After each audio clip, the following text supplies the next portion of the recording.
Assalaamu calaykum waraxmatullaahi wabarakaatuh. daawadayaal kusoo dhawaada wararkii ugu dambeeyay ee dagaalka ka soconaya dalka Ukraine. halka aad naga daawanaysaan waa janalka xogta dhacdooyinka. ciidamada dalka Ukraine ayaa dib loogu celiyay duleedka bari ee magaalada Severodonetsk iyadoo dagaal culus uu ka socdo magaalada iyo tuulooyinka dhanka koonfurta ka xiga, iyadoo Ruushku uu wado horumar uu ka sameeyay Donbass sida ay sheegeen hogaamiyayaasha gobolka. Serhiy Hadi oo ah gudoomiyaha gobolka Luhansk ayaa sheegay in magaalada inteeda badan ay hadda ku jirto gacanta Ruushka, isla markaana aysan suurtagal ahayn in la badbaadiyo dadka rayidka ah ee halkaasi ku go'doonsan. ay mar kale gacanta ku hayaan banaanada magaalada, laakiin dagaalku weli wuu socdaa. ciidanka yagu ayaa difaacaya Severodonetsk. suurtagal maaha in la yiraahdo Ruushka ayaa si buuxda u maamulaya magaalada, ayuu yiri gudoomiyaha. horaantii toddobaadkan gudoomiyuhu waxa uu qiray in ay suurtagal tahay in ciidamada Ukraine ay dib ugu laabtaan goobo adag, inkastoo uu sidoo kale ku adkaystay in soo majeystayaashu ay u dagaalami doonaan taako kasta oo dhulka Ukraine ka mid ah. waxaa la qiyaasayaa in ay jiraan ilaa 15,000 oo rayid ah oo ku haray labada magaalo ee dariska ah ee Severodonetsk iyo sidoo kale Lysychansk, kuwaas oo ay deganaayeen dad lagu qiyaasay 200,000 ka hor dagaalka. kuwa badan oo waayeel ah dadkaasina ka mid ah waxa ay sugayeen Ruushka si ay nabad ugu soo dabaalaan aagaasi. Moscow ayaa xoojisay diiradda Severodonetsk ilaa heer ay wasaaradda difaaca ee Ukraine ku qiyaastay in ciidamada Ruushku ay haystaan in ka badan 10 jeer qalab military marka loo eego ciidamada Ukraine ee ku sugan meelo kamid ah magaaladaasi. Ukraine ayaa sidoo kale sheegtay in ay kordhisay duqeymaha cirka oo ay ku jiraan duqeymo culculus, baasuukayaal iyo madaafiic lagu garaacay agagaarka Bakhmut oo 30 mayl koonfur kaga beegan Severodonetsk, halkaas oo wasaaradda arrimaha guduhu ay sheegtay in dugsi ay wax ku baranayeen 400 oo caruur dagaalka ka hor ay gabi ahaanba burburiyeen madaafiicdu. Severodonetsk iyo Lysychansk ma aha magaalooyin istiraatiiji ah, ayay yiraahdeen la taliyayaasha Ukraine. hadafka Ukraine waa in la dhimo militariga Ruushka isaga oo si adag ula dagaalamaya iyaga, laakiin waa qaybaha kaliya ee ka haray gobolka Luhansk ee aan hoos tegin Ruushka. Ruushka ayaa bedelay qorshihiisa duulaanka bishii Abriil kadib markii uu ku fashilmay isku daygii uu ku doonayay inuu ku qabsado magaalooyinka waaweyn ee Kiev, Kharkiv iyo Odessa. diiraddu waxa uu u weeciyay dhanka Donbass oo ka kooban gobolada Luhansk iyo Donetsk, kuwaas oo kan dambe uu weli ku sii jiro gacanta Ukraine. wasaaradda difaaca ee Moscow ayaa tiri kooxda Ukraine ee Donbass waxa ay la kulmaan khasaare weyn oo xagga shaqada ah, hubka iyo qalabka militariga.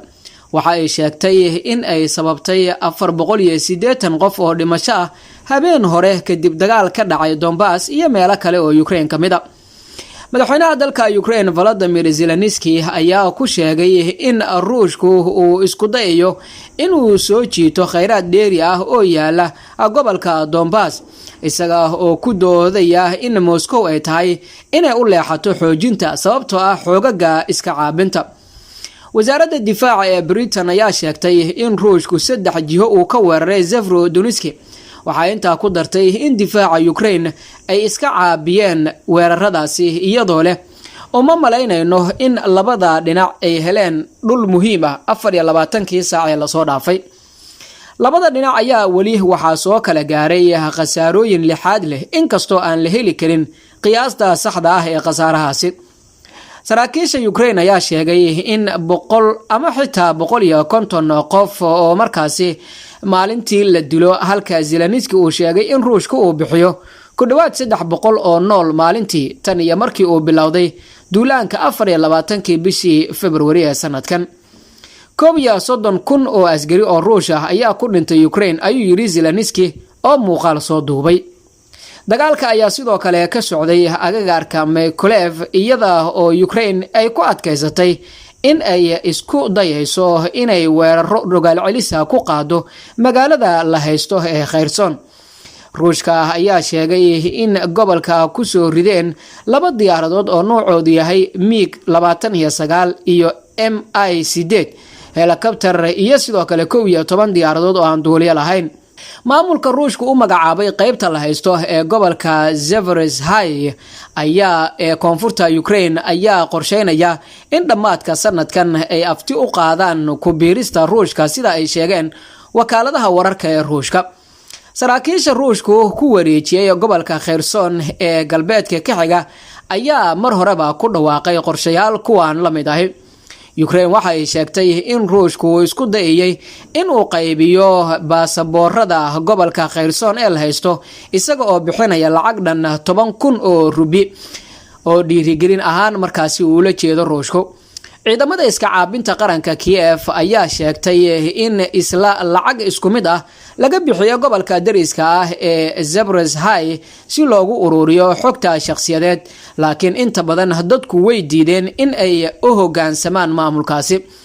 wasiirka arrimaha dibadda ee Ruushka Sergey Lavrov ayaa sheegay in mas'uuliyadda saaran tahay Ukraine si ay u xalliso dhibaatada dib u soo celinta shixnadaha badarka oo ay hakiyeen go'doominta badda madow ee ay maamulaan ciidamada badda ee Moscow.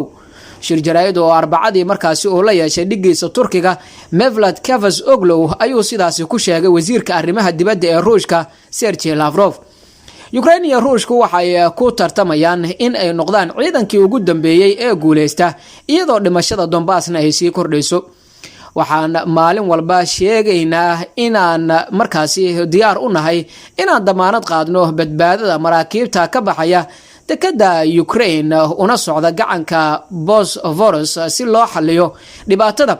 waxaa kaliya ee loo baahan yahay waa in Ukrainiyaanku ay u ogolaadaan maraakiibtu in ay ka soo baxaan dekadahooda ama iyaga oo miina saaraya ama calaamadeynaya wadooyin nabdoon, ayuu yiri Lavrov. Ukraine waxa ay sheegtay in aanay aaminsaneen Ruushka isla markaana aanay doonayn in ay isku daydo in ay furto dekadaheeda marka laga reebo heshiis caalami ah oo ballaaran. dhanka kale wakaalada wararka ee Ruushka ayaa waxa ay sheegtay in 11 gaari oo haruur ah oo laga soo qaaday saylado Ukraine ah oo ku yaala aagaga ay ciidamada Moscow qabsadeen ay u socdeen Crimea. talaadadii aynu ka soo gudubnay wasiirka difaaca ee Ruushka Sergey Shoigu ayaa ku dhawaaqay in la furay wado u dhaxaysa Ruushka iyo Crimea taasoo dhexmarta dhulka Ukraine ee loo qabsaday tan iyo markay uu bilowday dagaalka Ruushka uu ku soo qaaday Ukraine 24 February.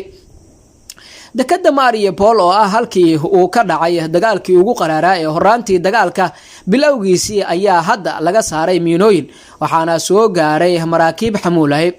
malaayiin ayaa u soo jeesatay ilaalinta si ay u helaan warar furan madax banaani tayo maalin kasta iyo sidoo kale akhristayaasha 180 wadan oo adduunka ah oo hadda naga taageera dhinaca dhaqaalaha. waxaan aaminsanahay in qof kasta u qalmo helitaanka macluumaadka ku salaysan sayniska iyo runta iyo falanqaynta ku salaysan maamulka iyo daacadnimada. taasi waa sababta aan u sameynay doorasho ka duwan in aanu u sii wadno warbixinadeena mid u furan dhammaan akhristayaasha iyada oo aan loo eegin meesha ay ku nool yihiin ama waxa ay awoodaan in ay bixiyaan. tani waxa ay ka dhigan tahay in dad badan ay noqon karaan kuwo si wanaagsan loo wargeliyo oo lagu dhiirigeliyo inay qaadaan tallaabo macno leh. waqtiyadan halista ah urur wareedka caalamiga ah ee runta raadiya sida mas'uulka waxa lama huraan malihiin saamiley ama hantiile bilyaneer ah taasoo la micno ah in saxaafadeenu ay ka madax bannaan tahay saameyn ganacsi iyo mid siyaasadeed. tani maxay naga dhigaysaa mid ka duwan marka aysan weligeed muhiim ahayn. madax banaanideenu waxay noo ogolaataa in aan cabsi la'aan u baarno una doodno oo aan u bandhigno kuwa awooda leh. sidaasi waxa yiri madaxweynaha dowladda Ukraine Volodymyr Zelensky.